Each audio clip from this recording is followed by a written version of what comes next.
How we doing there, guys? A bit of an unorthodox video this week. I'm at my local mechanic getting an oil change, so I figured since I have the time to just go ahead and do the video on this beautiful Sunday in sunny, unseasonably warm St. Augustine, Florida.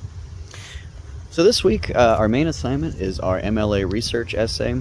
Now, you've already done the grunt work, the legwork of this in your argumentative persuasive essay.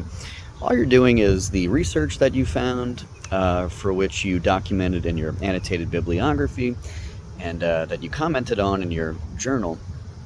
You are plugging those sources into the body of your essay and your body paragraphs. So your argumentative persuasive essay was 2 to 3 pages long. This one with the research, you want to add at least one more page, so 4 pages minimum. And make sure that you are adding your sources into your paper according to the guidelines that are in your SCC chapter 4. So Mode of Discourse chapter 4 is research writing. I would look at that very carefully, especially 4.7 on.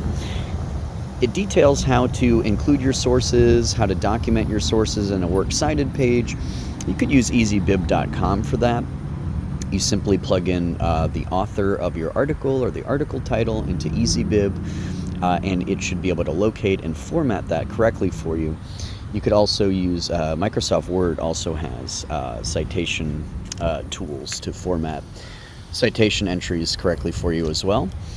And when you document your sources in the body of your paper, make sure you are doing it with parenthetical in-text citations. And all that means is after you quote directly or paraphrase a source, you want to make sure that you are in parentheses after the source inclusion. You have the author's last name and the page or paragraph number after it. If there is no author name, you could use a shortened form of the article title in parentheses. That should work as well. And the sources that you need at least 3 from Galileo. So those are the scholarly academic sources found in the Galileo databases.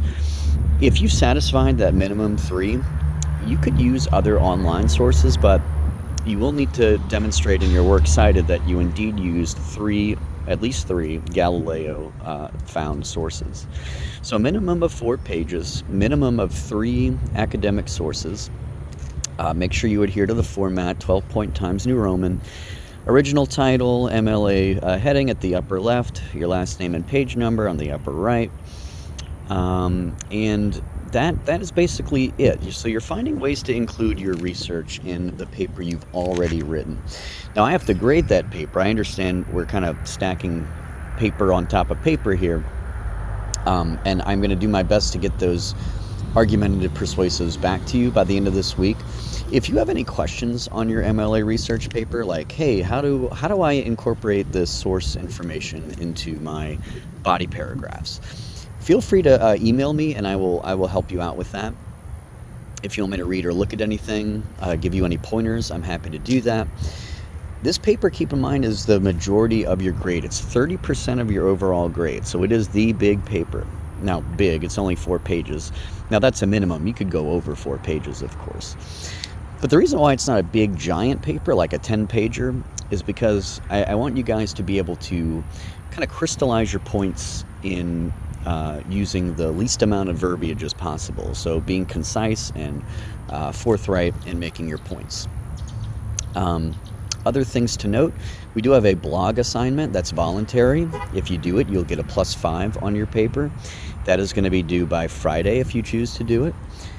So our blog is about the importance of using well-researched information to support your thesis.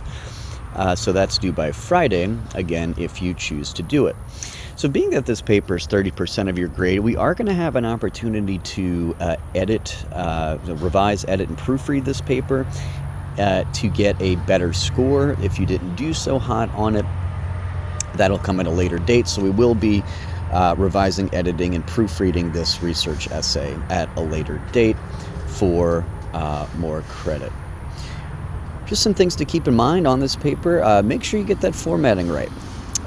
For all of our papers, there's a student example at the end of each of the chapters.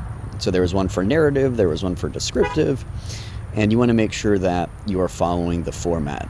It's what we already talked about. It's in the announcement, the 12-point Times New Roman, double-spaced, indented, fully formed paragraphs, all that good stuff.